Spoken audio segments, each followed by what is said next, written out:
Gauri, welcome to my podcast. Hey, thank you for having me. It's great to be And here. it's good. Yeah, it's so good to have you as a formal guest on the podcast because my first. I remember that. From guinea Yeah. pig to like real pig. So for people who don't know, I mean, my first trial podcast started with Gauri, right? And I wish we had recorded that. I'm sure we had recorded it, right? And I think that was a fun conversation, and that's I what I think got know. me hooked. I know. Yeah. I think ever since, first of all, it's great to be on the other side for a change Yeah. and not have to deal with the stress of hosting. But Yeah. yeah, no, it's fun. It's good to be back. Yeah. So, Gauri, I want to start with the most fascinating. I mean, there are many fascinating aspects about your journey, but the first fascinating aspect, which is the shift from finance to food, right? And you and I have talked a lot about this, but I want to revisit the whole thing. That how did you decide to move from being a bean counter to a food counter, so to say, and how was that journey like? So, Dheeraj, honestly, it all happened a little accidentally.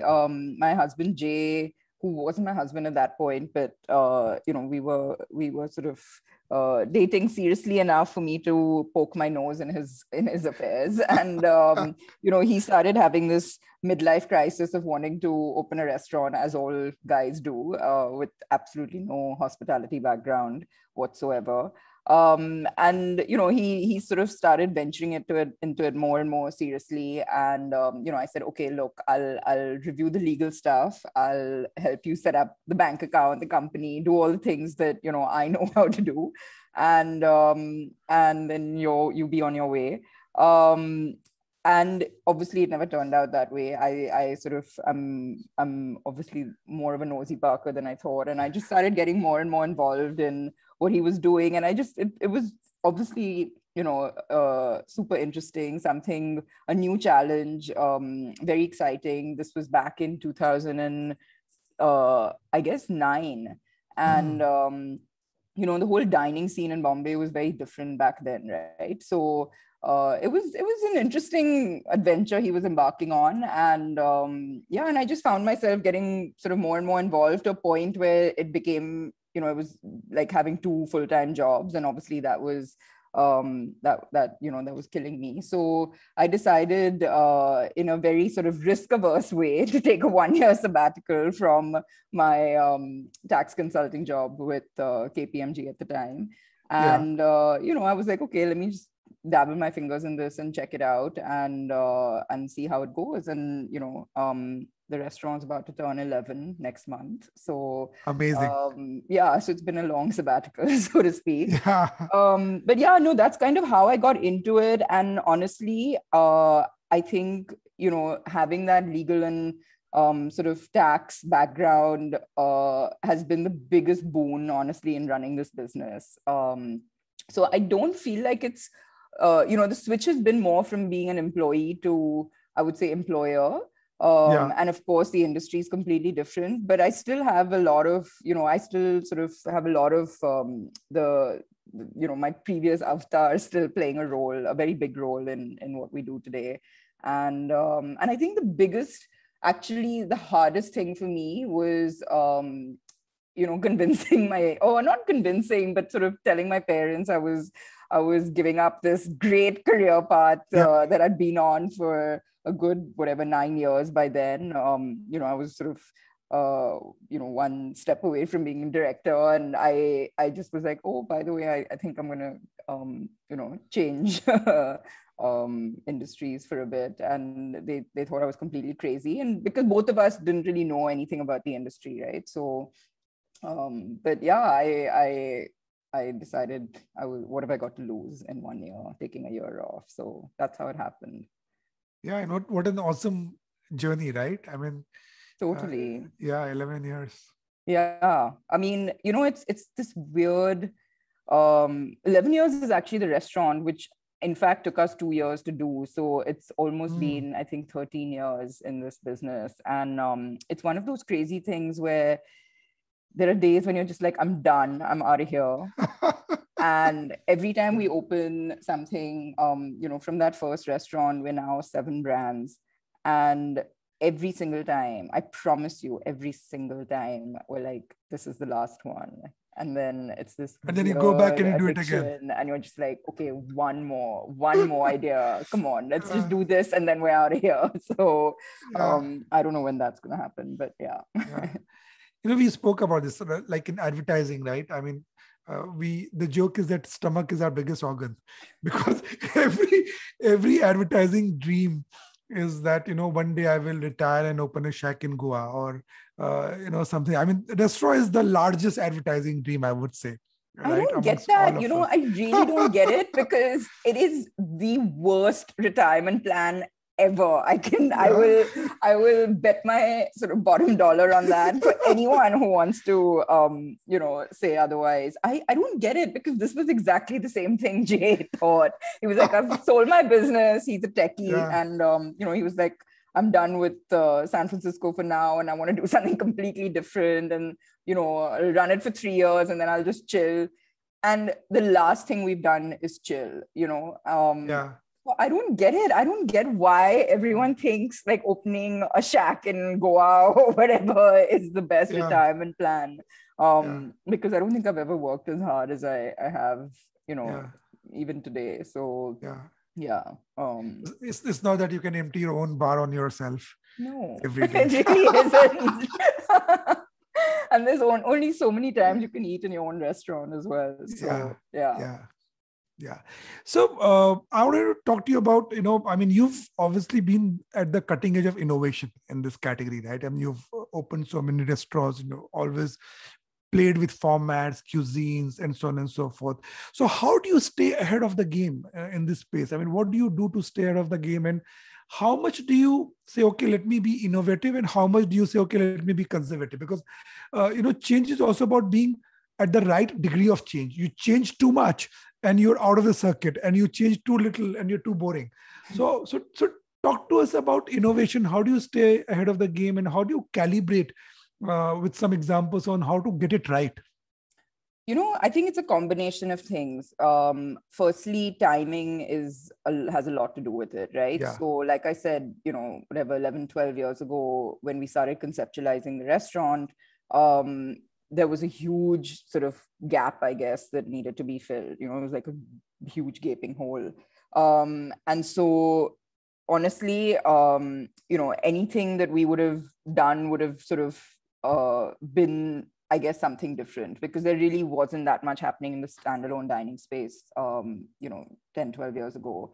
But I think more than that, when it comes to sort of innovation, and we've never really thought about it in that sense and said, we want to do something that's different. We want to, be different for the sake of it, or it's not really that. I think what's worked for us is that everything we've done has stemmed from, Jay and me being our own consumer and finding something or not finding something that we want, rather. So for example, we're not the first sort of pizza delivery brand, right? But last year we launched a pizza delivery brand called St Toppings. And, why did we do that? Because we really felt that there wasn't a great pizza delivery brand out there that was generous with toppings, had like really high quality ingredients, and traveled well, was sort of all these things. So it's not, and I think this is coming back to your question of like, how much are you innovating and how little are you innovating, right? Yes. So like I said, we're not the first pizza brand, but we've tweaked, I guess, the experience a little bit to something that we felt was lacking when we wanted to order in, right? When it came to the table, it was a very different situation. Like I said, there was very little happening in the standalone dining space, and we had both just returned from overseas. I had come back from London. Jay had just returned from San Francisco. Both have an amazing dining scene happening there. And we were just like, why is that not here? Even a small amount of that, why is that experience not here? And that's where, you know, with the table we were able to, and it was our first venture. We were really crazy kids. We kind of didn't have a business plan in place, and you know, it was very much a sort of you know, cliched as this may sound, a very much a passion driven project where we were like, we just want to get this right. We'll figure out the numbers will fall into place, you know, when we get it right. So let's focus on getting it right.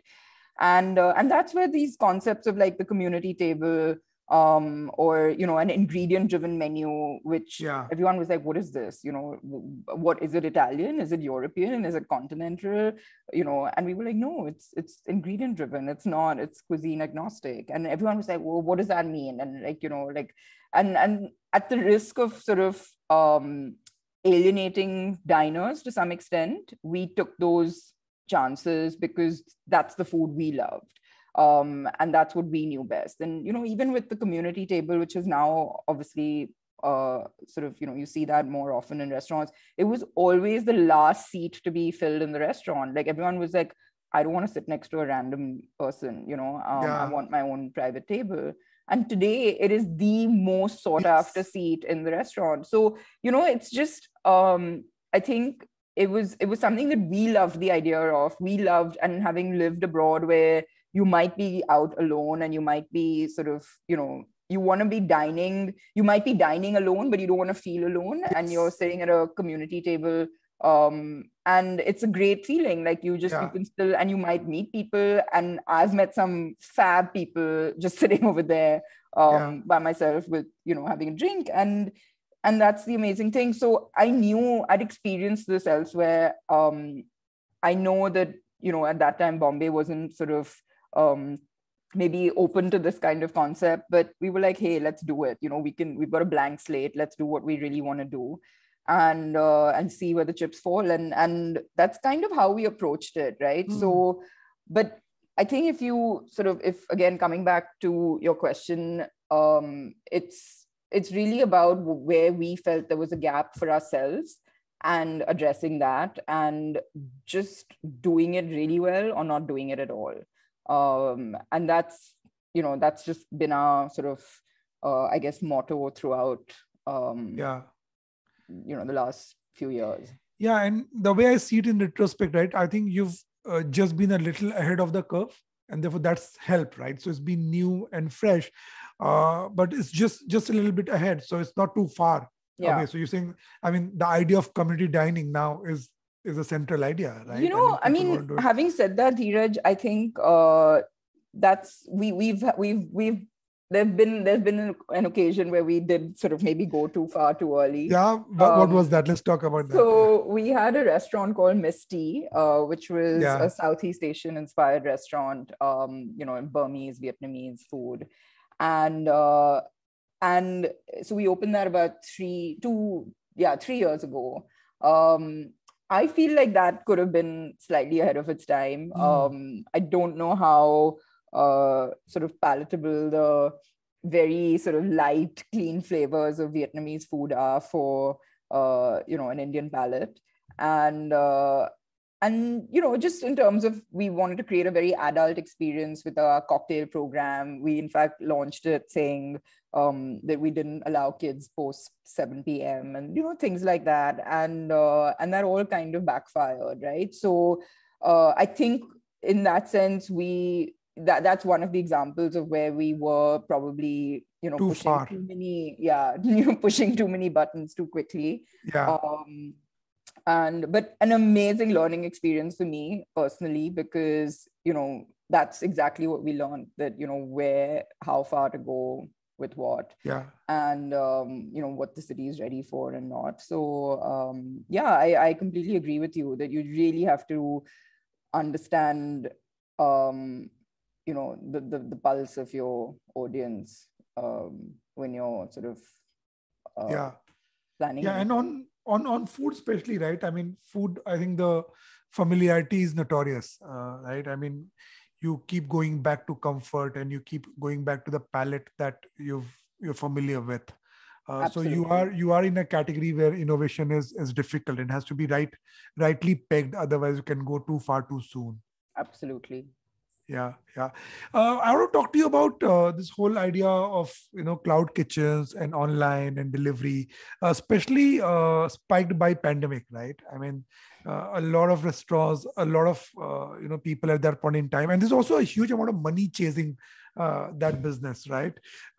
We work with some of those guys as well, where it's all driven by investment banking money in that sense.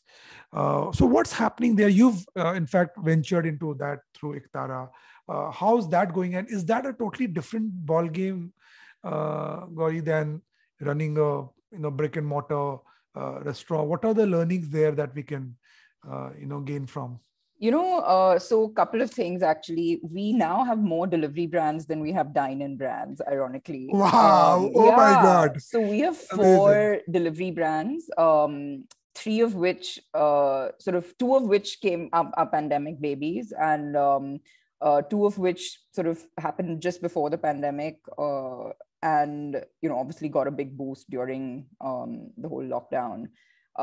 And so it's very interesting because so Iktara, is our Indian delivery brand, which you mentioned just now. We launched that at the end of February. So literally about 3 weeks before all the madness ensued. And funnily enough, while our restaurants were sort of in dire straits, the Iktara business really took off. And the same thing happened with our bakery. So we have a bakery brand called Max Street Bread Co., which previously only supplied to it was a B2B brand. So the idea was to supply breads to other cafes and restaurants in the city. And obviously that entire clientele shut down overnight. And so we switched to a retail model, a B2C model with the same product. And I think for several operational reasons, we had an advantage of being able to get up and running very early into the lockdown, which just took this business onto a completely different trajectory that we'd never sort of anticipated for it. And so in that sense, it actually worked out really well for us. But doing all of this in a lockdown, when delivery, B2C delivery was just not our sort of strong point, was a nightmare. It's a completely different mindset from a dine-in. Dine-in is about the experience. It's not just about, the F&B on your plate. It's really a very different mindset that you're catering to. Delivery, on the other hand, is, like you said, it's about comfort. It's about, it's about someone you have no control about how you have very limited control on how they're going to have it, experience the food at home, wherever they're having it. So, there it's more about, with delivery, it's more about logistics. It's about packaging. It's about, the menu even. You can't just say, oh, my restaurant's shut, so I'll just switch to delivering from it. It's a different, when you create a menu, and especially, I mean, at least in the case of our brands like The Table, where the menu is intended to be eaten freshly prepared, plated. It's sort of a very elaborate preparation. It doesn't travel well. It's not meant to be reheated. So it's not something that we could just switch on a delivery and be like, okay, let's get by on delivery. So when it comes to sort of creating a cloud kitchen delivery brand, you're sort of thinking very differently. You're thinking about someone who is going to reheat the food in sort of many different ways, including a microwave. They're probably going to be, they could be eating this in their jammies, watching TV. So it needs to be comforting and, not sort of, where you're having to like think of 10 things and, and it has to taste good, right? It has to travel well. So it's a really different mindset when you're looking at delivery brands. And yes, you're right. I mean, of course, I would say like about 5% of our business used to come from delivery earlier, and now it's probably close to sort of 45% of our business. Oh, that's huge. And of course, what happened as a result of that was that, so this restaurant I mentioned earlier, Miss T, which we closed about 2 years ago, We felt the menu was great. So we were like, look, we've got this menu. Let's launch it as a delivery brand, which is what we did. And that took off really well as well. And then we launched the pizza brand that I mentioned earlier in about a year ago.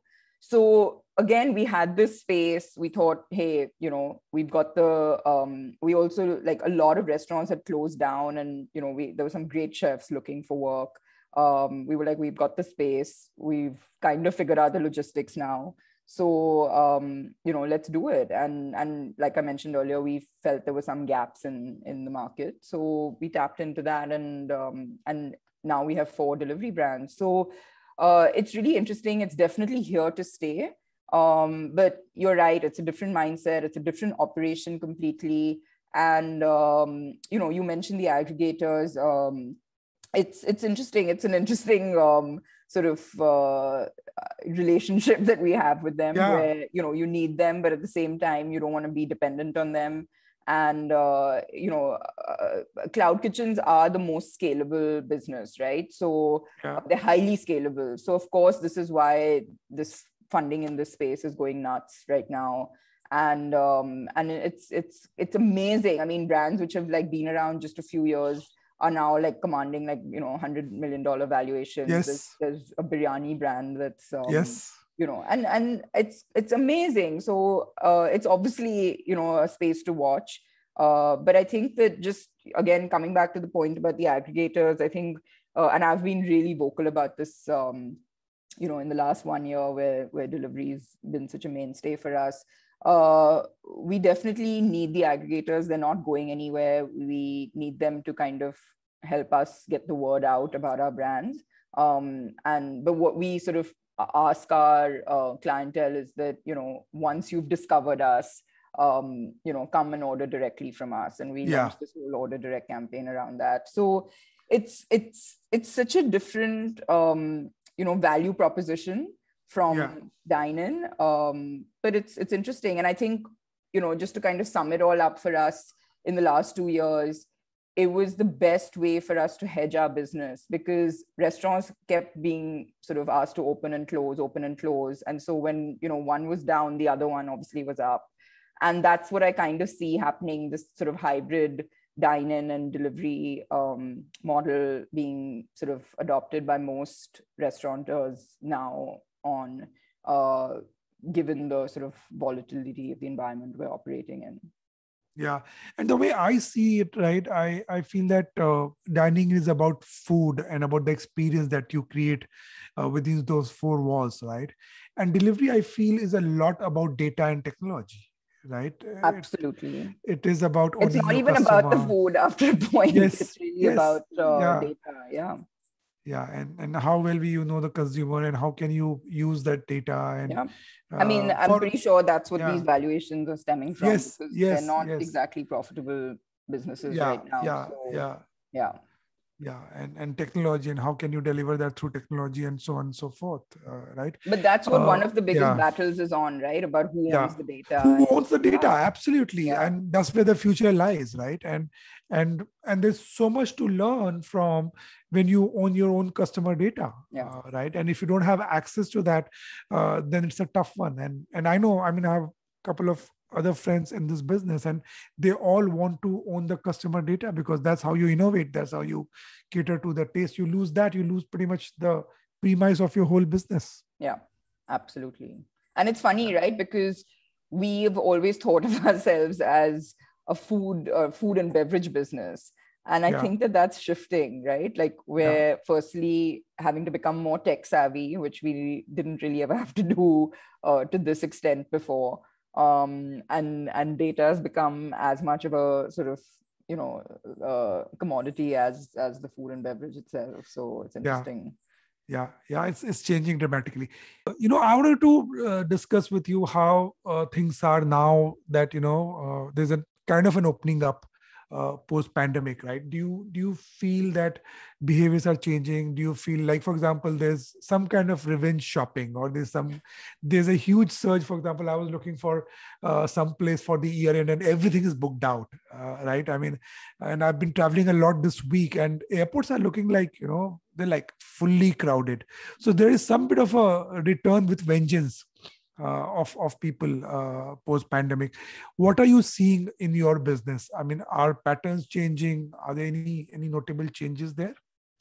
You're absolutely right about this, and we are experiencing the revenge eating happening, or the Nice. revenge Yeah. dining out. And we thought that it would be short-lived just after everything opened up, but thankfully, it's kind of gone on. It's a combination of things, right? So a lot of people's travel plans have been, hampered, and Yeah. I guess there are more people. Usually, like Diwali and that whole time is a real sort of quiet time for restaurants because everyone's kind of celebrating at home. And but I think these last few months have been sort of I'm grateful for the buzz coming back. And in terms of dining habits, I wouldn't say I wouldn't say that's changed too much in terms of what people want. They've come back craving what they used to have before the lockdown. So of course there's been a lot of innovation. There are a lot more new restaurants opening, and of course people are trying them out, and which is great. But at the end of the day, I think a lot of people just came back because of the sort of what they missed. But I think one thing for sure is that people are more conscious of getting value. And I don't just mean financially. It's if they're making that effort to step out, considering everything that's going on, they want to make sure that it's going to be good, and good in terms of an experience, good in terms of value for money, all of that. So it's definitely made people a little more discerning, and it's also made, I think, restaurants conscious of not sort of getting away with anything. So I hope that stays, and it just makes everyone better at what they're doing and offering. So yeah. And do you simultaneously see a blip in the ordering in, or is that continuing course. There is it? For sure. I mean, it's not died, but it's definitely reduced, which is expected. It's to be expected. So the one is compensating for the other. Yeah, which is what I meant earlier in terms of the whole hedging of revenues from one and the other. Yeah. Also, Gauri, we see a lot of influencer is the key word in 2021, right? So everybody's an influencer, and everybody with any following is a content creator. So there are lots of food critics as well, right? Who've come on the picture, and so on and so forth. What's your sense or experience with them? I mean, are they helping the game? Are they a nuisance you would rather not have? You're just trying to get me into trouble. I'm not falling for this one. No, look, in all seriousness, there definitely there is a reason that they exist, and there's a reason that restaurants kind of cater to them and need them. I think it's important to distinguish between brand awareness and brand endorsement. And this is where I feel that influencers do have a role to play in building awareness about a brand. But I feel that when it comes to sort of I guess deciding or concluding about a brand, that should really be left to the consumer to figure out once they've experienced it for themselves. Because let's face it, I mean, if you've sent something free, or you've sort of wined or dined an influencer, they're unlikely to say anything negative, even if they experience that. So I feel that it's really down to the consumer to use their judgment on what they take from an influencer's sort of post or critique or whatever it is. And but I definitely think it's great for building brand awareness. Yeah, no, absolutely. I think our learning on using celebrities and influencers is exactly the same, right? So increasingly, we're not hiring celebrities as endorsers of the brands. I don't want a celebrity to say, Anil Kapoor to come and say, use Spotify because I'm using it.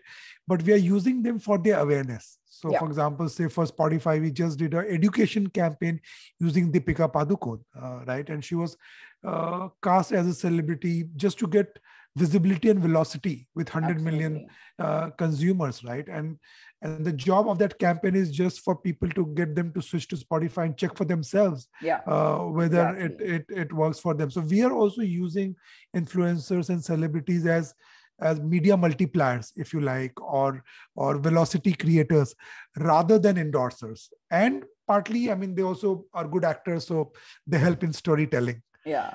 No, but I think then that's the whole point, that I think as you and, in the ad space, us as sort of a brand, we might be aware of it. I think the key thing is for consumers to be able to distinguish between an awareness campaign and sort of an endorsement. No, absolutely. I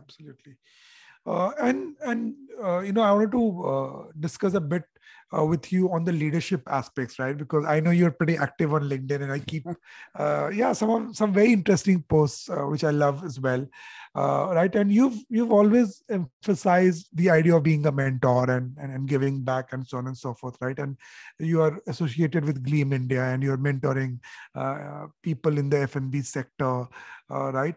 So with people who are wanting to get into this space and this category, right? And one is obviously the space, this whole thing that you feel is very glamorous from outside. Like people feel that, in advertising, it's all fun and frolic all the time. I mean, they don't really understand how much hard work goes into making one piece of ad, how much strategy, insight, and so on and so forth we put behind.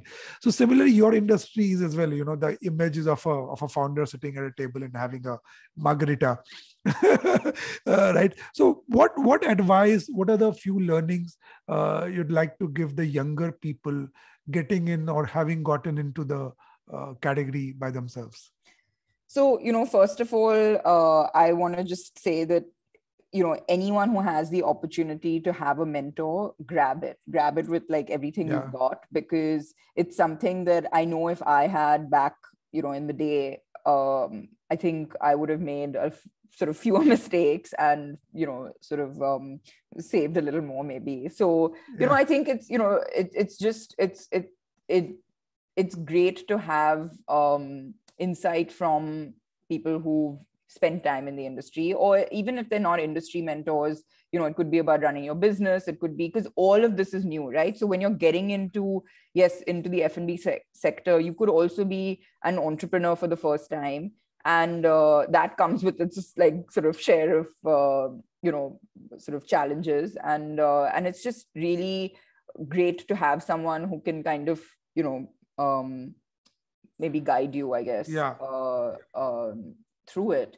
So firstly, I just want to say that. But when it comes to, what I would like to sort of convey to mentees, the first thing is what you just pointed out, which is that it's not all the glam and sham that it looks. It's the glam is a sham. It's maybe like 5% of what actually goes into this business. And, of course, that's what you see on the face of it. But, there is so much. It's like that, that sort of duck on the water where, it's sort of paddling away like mad underneath. And it really is that. And especially in the F&B business, because it's 24/7, right? So you don't say, oh, the restaurant's closed on the weekends and it's a Monday to Friday job. It's quite the contrary.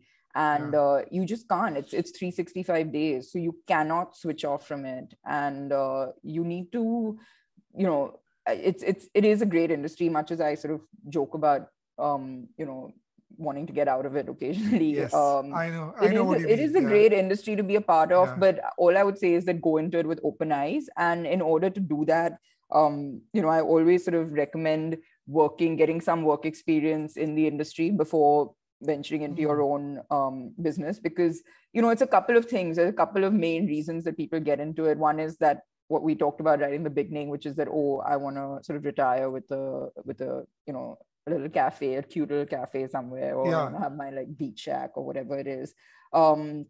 It's really not that simple. And then a lot of people are like, oh, if this one's doing it, I can do the same thing cheaper, or I can do the same thing better. Hey, look, everyone has the same idea, and that they can do it better and cheaper.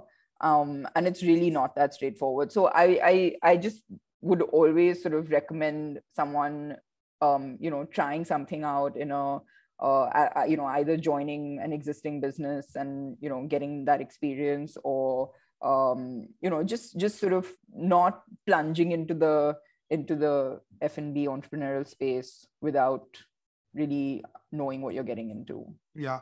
And what, Gauri, would you say would be the key success factors? What are 2 or 3 things which make a lot of difference between whether you'll succeed or whether you'll fail? Okay, so one thing is always budget for more than what you budget for. Very important. Very important. Like, yes. If you've budgeted for 6 months of working capital, make that like 18 months. Because it is one of those, and I can't speak for other industries. I'm sure this happens a lot, but it's one of those that you will never ever end up within your budget. So just keep a buffer for a lot more. The other thing is, it's sort of, our industry is notorious for starting out with a bang and then kind of slowly fizzling out, right? So everyone has this honeymoon period when they open a new restaurant, and everyone's going, and you're like, okay, I've nailed it. I'm sort of the new kid on the block, and it's all great. But I think sustaining it is what's really key, and that comes from maintaining your quality. So the reason I mentioned about having this buffer of a budget, of a sort of a buffer to see you through longer, is that there will be things that may not go to plan, and it's very easy to start cutting corners at that point to continue running the business. And you don't want to start doing that, because that's exactly when the downfall begins. So I think just, it's a really capital intense business. It is that. So again, go into it knowing that, and be prepared for that. And, I think, when it comes to F&B, it's really quality.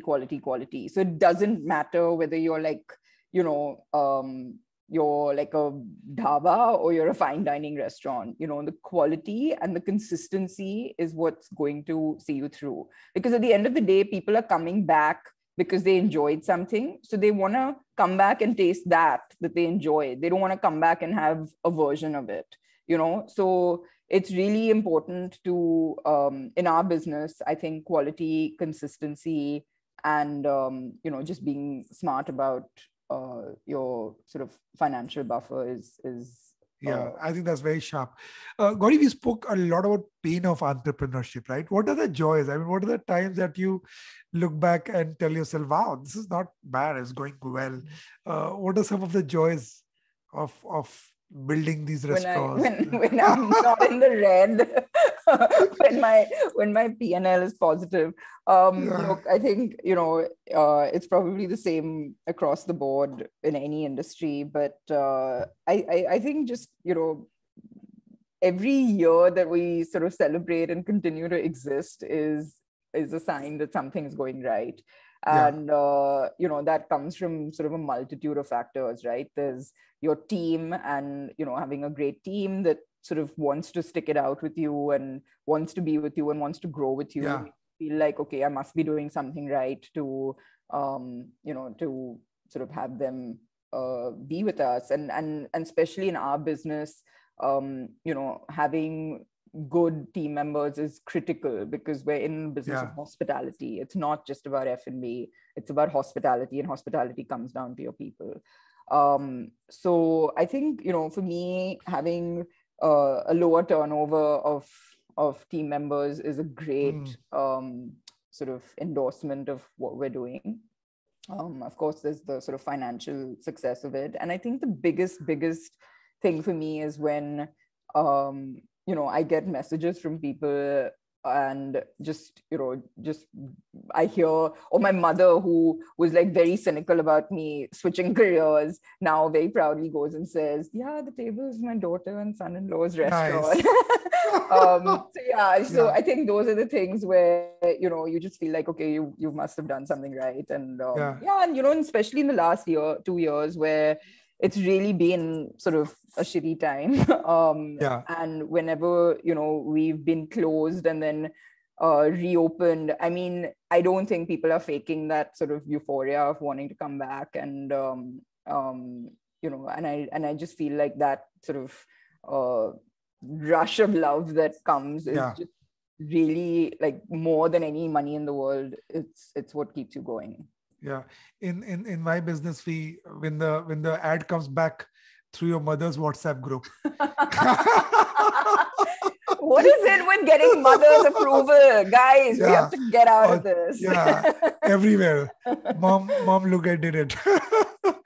The other thing, Gauri, is that, there's huge amount of euphoria with new age businesses, startups, scaling up in India, right? Valuations, and IPO, and so on and so forth. Where are you on that? I mean, are you going to give Faguni Nair the next challenge, the next billionaire woman from India? Are you going to go for an IPO? I hope so. No, listen, never stop dreaming, right? Look, of course. I think it's really, it's interesting that you asked this, because something that I've seen, and I'm speaking very much from our business perspective, our specific business, and not, across the board, but with a certain, especially in the premium space, which is what I think our restaurants kind of fall into. Yes. Scale is almost counterproductive to quality, right? And so it's a really difficult situation that we find ourselves in, because you, of course, at some point want to realize the value of the goodwill that you've built, and the brand, but without compromising on that quality, right? And also, just being able to let go of what your vision, and trusting someone else with that, if they were to come in and kind of run operations is a huge challenge. So I think that, having said that, you have to be smart about what it is that you can scale in your business and what it is that you can't. And just coming back to our example, we recently opened a cafe in place of the restaurant that was Misty, and that's something that we definitely see opening more of. But on the other hand, the table is unlikely to be something that we see more of, right? So you have to kind of figure that out and be smart about it. And that's also kind of the reason why our business has, like our particular sort of company has the brands have kind of scaled laterally, as opposed to in volume.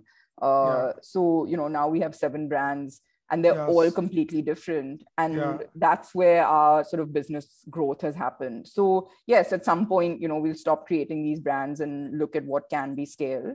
But I think it's okay to sort of think about your business differently. And also the other thing is that IPOs and sort of private equity investment and whatever isn't always necessarily the way out, right? I mean, you don't have to fall into that trap of saying, okay, I need to do something where I'm going to get in private equity investment and get out. Like, you really, and especially with this business, which really can like drain you dry, you have to continue to enjoy what you're doing. And so you have to be very careful of finding that balance between the sort of the money, the scale, and being true to what your vision really. So I mean, it's funny, we've actually for the first time in whatever 12 or 13 years of it being Jay and me, we've just hired our first sort of external professional management employee. So there's definitely progress happening on that front of bringing in new blood and growing the team, because hey, we can't just the two of us run this as a mom and pop shop forever. But I think there's no timetable for doing it, and you have to figure out what works for you. Yeah. And the way I see it, you're building more a house of brands rather than one brand scaled up, 10x. And not everything works everywhere, right? So within your portfolio, there could be things that work in like, certain cities, and some things that work in other cities, and, or within the same city. So, you really, you sort of have to figure out what works for you, really. Yeah. You can't really, I get you. I mean, you're saying you can't really run this out of an Excel sheet. It's not as cut and dry. It's finally about the soul and the food and experience. You can't divorce it from there. Yeah. And it's a very different mindset, right? Because a lot of times with scale, you say, okay, I'll open 10, and I'm very open to the fact that like 4 of them might shut down, but 6 will survive, and that's the model that you work on. And so it's it's funny. Like on I remember when I was chatting with someone on my show, they said this thing to me, which I've never forgotten, which is that the person who creates the brands is not necessarily the best person to scale them up. Yes. And that's how I see us in a way, right? Like we know how to create the product, but taking it places may be someone else's strength. Sure. No, absolutely. And my last question, Gauri, we've we feel, at least for the moment, that we are coming out of the tunnel, a fairly dark tunnel, right? It's been tough. I think, even personally, for example, there's been so much of conversation around mental health of employees and people. And I'm like, what about mental health of leaders, right? It's been tough. It's been tough running companies and stuff like that, to make sure that salaries are there on the table and so on and so forth. What have been your learnings through the pandemic? 1 or 2 things that you're taking away with you? So right off the bat, when everything started kind of going downhill last year, I think our biggest thing was that, being really upfront and honest with our team, because we didn't know what was happening, right? So instead of like pretending or just, sort of pacifying people with sort of, vagueness, we were just constantly in communication with them and very honest about, whatever it is that we knew or what, we had planned. And I think that was actually really appreciated by people. So, sometimes you don't feel comfortable doing that because you're afraid of the backlash, or you're afraid of, people upping and quitting or whatever, because they don't like what you're saying. But I think that in the long term, actually, people respect that honesty, and they trust you. And that was, I think the first thing that we did. I think the second thing was that, in the context of what's happened in the last year or so, is that this wasn't purely a business decision, right? About, should we do this? Should we do that? It was very much a humanitarian issue, right? And those sort of key decisions that we made about, what we would operate, what we wouldn't operate, how we would do it, was very much done with the people concerned. So it wasn't something that we decided behind closed doors, at a very high level, and then just informed our team and said, well, this is what you're going to be doing. It was very much a group decision where everyone was in agreement and, on board with it. And I think that was important to make it happen, really. And I think the third thing was just empathy, right? Because we live in a very different scenario from a lot of the people who actually Yes. make this show run. And understanding what their concerns and fears were, which may not have been something we had to concern ourselves with personally, was so critical to then being able to address that and then move forward. Because until you've addressed that, you can't really expect them to, think about anything else. And I think those were just the key sort of principles that we applied to whatever the situation was, whether it was about reopening or closing, or whether people should, go back to their hometowns or come back from their hometowns, or, whatever it was. So I think that, you have to have that ability to be sort of, put yourself in their shoes in a situation like this, especially, and also just be nimble to, not apply maybe your management sort of techniques that you were using in a different scenario. So I think that,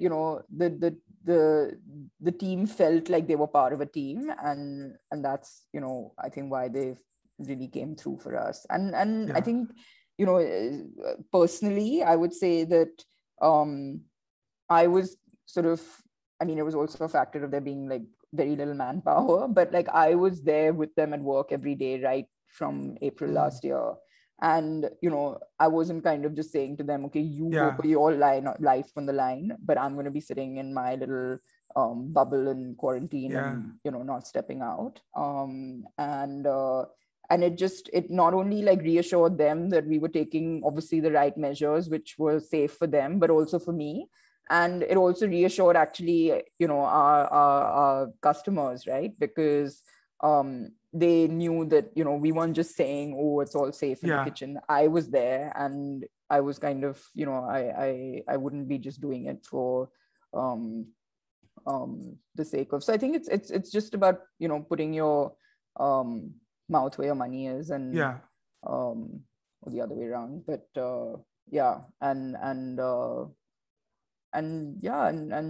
just I think that's basically what really worked for us. I agree with you. I think it's all about leading from the front. Right. I mean, when we opened offices, we've been right there in the center of. In fact, every office we opened, I went there personally to open it, because you have to be right in the front. I mean, these days are not about being behind. I mean, you have to be out there in the trenches. I think the culture gets built in the trenches. The culture doesn't get built on some HR initiative. Absolutely. Yeah. That's an amazing conversation once again, Gauri. And at this point, we turn the mic around on this podcast, and we have this rapid fire round where you get to shoot questions at me. Ooh, hopefully fun. Not tough ones. It gets better and better.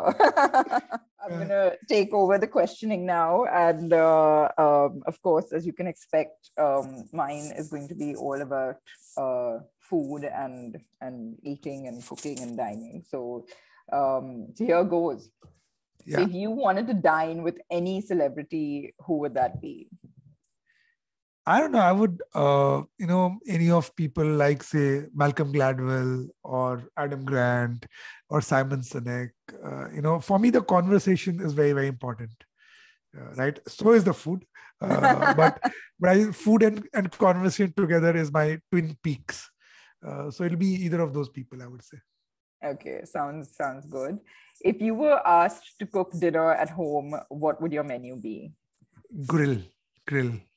So we have this nice charcoal grill, and I think I do a good job of that. All kinds of stuff, from corn cob to chicken to everything else. It would be grill. Amazing. I think it also kind of elongates time, right? So it it's becomes, also it's also harder to get wrong, right? With yes. And I'm with you on that one. So an extension of that, though, then if you were to start a restaurant, what cuisine would it serve? it's a tough one, right? I mean, I would suddenly begin to apply my brains on what should I be doing, right? Maybe Bihari food. I don't know, because I'm from Bihar, and I don't know if that cuisine and culture has been explored enough. So I would do something which is slightly more interesting, Indian, local. That would be my zone. So Bihari food or stuff like that. Yeah. Okay. So what would you pick? Brunch by the beach at Cannes or dim sums at a tea house in Singapore? Both. Can I have both? Because we've not No. been traveling. Yeah, it's a tough one, right? See, I mean, to my mind, Cannes is never about food, right? Cannes is always about the rosé and the The people and people, yeah. right, meeting people, friends you've not met. But yeah, dim sums in a tea house in Singapore looks like my comfort food. Looks like my khichdi. Okay. Yeah. And last but not least, ad man or podcast host, what are you loving more at the moment? I'm honestly loving the podcast piece because if you look at this, Gauri, right, last 18 months, there's very little that we've invested in ourselves as leaders, right? There's really been no time. I've been working like round the clock, making sure we are clicking in revenue, clients are happy, they're not putting out, people are happy. We gave up our office, so we're building a new office. So selecting chairs and tiles and all of it, it's been like really, really tough, right? I mean, in the morning, you feel like a plumber, in the evening, or on, on an Excel sheet, right? So the podcast is that 1 hour of conversation that I want to have, right, with people that I want to talk to. So it's that drink out that you would do. That's what it's become for me, and I'm really loving this. Great. Well, I feel you there, and listen, that's enough of putting you on the hot seat. But thank you so much for having me. It's been so much fun, and I can see that. You're totally a natural. So yeah, thank you again for having me. Thank you, Gauri, for being here. It's always an amazing conversation. So great to have you on the show. Great. Yeah. And Gauri, for our listeners who are listening to us, for them to connect with you, to write their comments to you, could you tell us your social handle that they can write to you at? Sure. So I'm, I think, most active on Instagram, which is at Gauri Devidayal, and on Twitter at Gauri Details, spelled Gauri. And yeah, that's probably the best 2 ways to reach me. Awesome. Thank you so much, Gauri. Thank you.